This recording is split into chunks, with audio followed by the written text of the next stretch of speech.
did this black man named Charles Page, who was born enslaved, invent and patent the first airplane before the Wright brothers?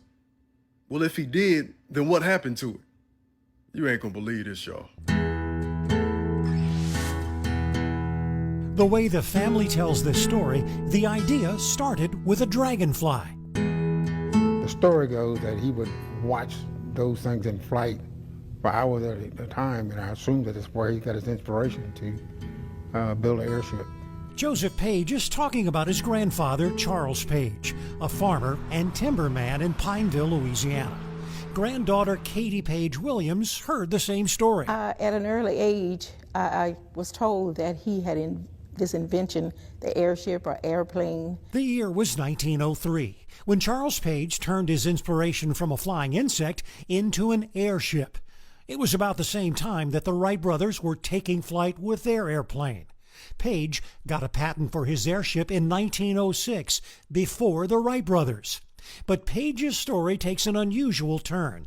He planned to enter his airship in a competition for a $100,000 prize at the 1904 Louisiana Purchase Exposition in St. Louis. He took his life savings.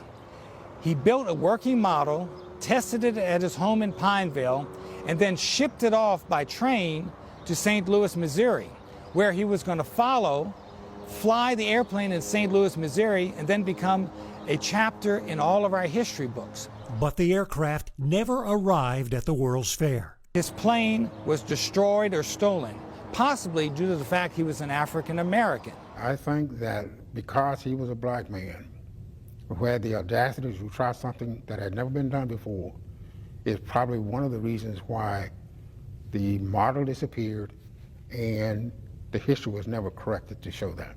Writer and amateur historian Michael Wynn is trying to rewrite a missing part of aviation history. He's collected newspaper stories, drawings of the airship, and Page's 1906 patent. Charles Frederick Page's airplane was somewhat primitive compared to the Wright brothers. It did have its own engine for horizontal movement, but it actually relied mainly on balloons and was called an airship. There is no record of Charles Page ever building another airship, but there is a renewed effort in the city of Pineville to publicly recognize his achievements. There are things that you didn't talk about back in that day, back at that time, unfortunately. So fast forward to where we are today. You're anxious to give some recognition to Mr. Page. Why is that? The issue is making people understand, that this individual, Mr. Page, actually did something that he was never recognized for, and this community was not recognized for because of him.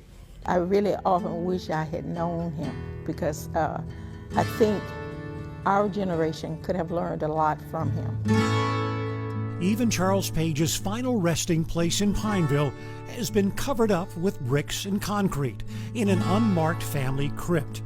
Buried here is a man who was fascinated with flying, and he figured out a way to do it.